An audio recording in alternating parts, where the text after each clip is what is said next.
ఆగుతున్నదా? 80 ఏళ్ళు అయింది. ఐఐటీలు పెట్టినా, ఐఐఎంలు పెట్టినా, ఎన్ని పెట్టినా ఇంకా పిల్లలు ఎక్కడెక్కడో సుదూర ప్రాంతాలకు పోతూ ఉన్నారు. బాధల్లో అయిందంటే ఒక సగటు భారతీయుడిగా ఇవాళ మనం నిజంగా కూడా గుండె మీద చేసుకుని ఆలోచించుకోవాలి. ఇన్ని ఉన్న ఈ దేశంలో ఏం లోపించింది? నాయకత్వం లోపించింది.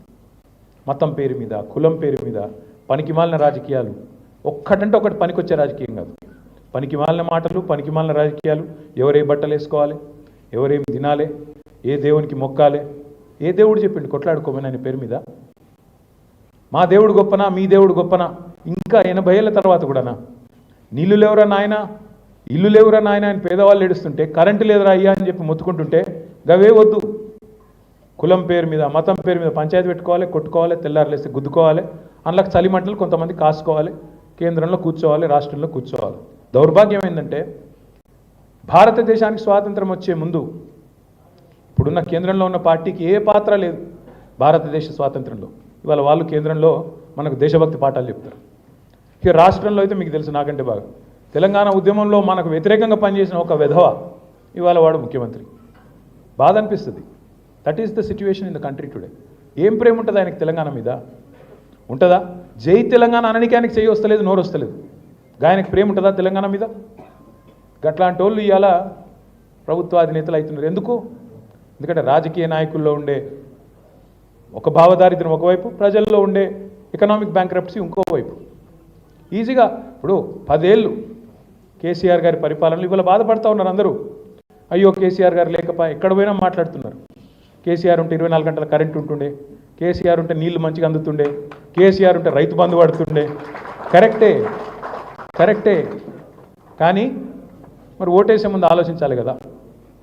ప్రజాస్వామ్యంలో అది మర్చిపోతే ఎట్లా? మంచి వాళ్ళని వదులుకొని దేశమంతా వదిలించుకున్న దరిద్రాన్ని నెత్తిన పెట్టుకొని సమస్యలన్నీ మరి అట్లాగే ఉన్నాయి లేదా ఇంకా పెరుగుతున్నాయి అంటే బాధ అనిపిస్తున్నది. ఇప్పుడు నిన్న మా ఆడబిడ్డలందరూ పోయి అంబేద్కర్ దగ్గర ధర్నా చేసిండ్రు. ఎందుకు? తులం బంగారం ఇస్తా అన్నవాడు నన్ను గెలిపించండి, కేసీఆర్ గారు ₹1,00,000 ఇస్తున్నారు కళ్యాణ లక్ష్మి షాదీ ముబారక్ పేరు మీద పేద ఆడబిడ్డలకు, నేను తులం బంగారం ఇస్తా అన్నాడు. మీదికెళ్ళి 1,00,000 మాత్రమే కాదు, మీదికెళ్ళి తులం బంగారం అని చెప్పినోడు ఇలా ఉన్నదే కూడా కొట్టిండు. హైకోర్టులో కౌంటర్ వేయడానికి టైం లేదట ముఖ్యమంత్రి గారికి. ప్రభుత్వానికి పేదింటి ఆడబిడ్డల పెళ్ళిళ్ళు కేసీఆర్ గారు ఎన్ని చేసిండండి? 15 లక్షల పెళ్ళిళ్ళు చేసిండు కేసీఆర్ గారు. 14 లక్షల మంది ఆడబిడ్డలకు కేసీఆర్ కిట్లు ఇచ్చిండు. ఎందుకోసం ఇచ్చిండు? పేదింటి ఆడబిడ్డలకు బాల్య వివాహాలు కావద్దు, 18 ఏళ్ళు నిండిన తర్వాతనే పెళ్ళిళ్ళు కావాలి, ఎట్టి పరిస్థితుల్లో అమ్మాయి గౌరవంగా అత్తగారింటికి పోవాలి, అక్కడ పోయి మళ్ళీ అవస్థలు పడకూడదు అని చెప్పి ఒక అద్భుతమైన కార్యక్రమం తెచ్చి 15 లక్షలు. మనం ఎలక్షన్లో ఓట్ల కోసం చెప్పలేదు మాట, ఎలక్షన్ మేనిఫెస్టోలో పెట్టలేదు కళ్యాణ లక్ష్మి గురించి ఒక్క మాట కూడా.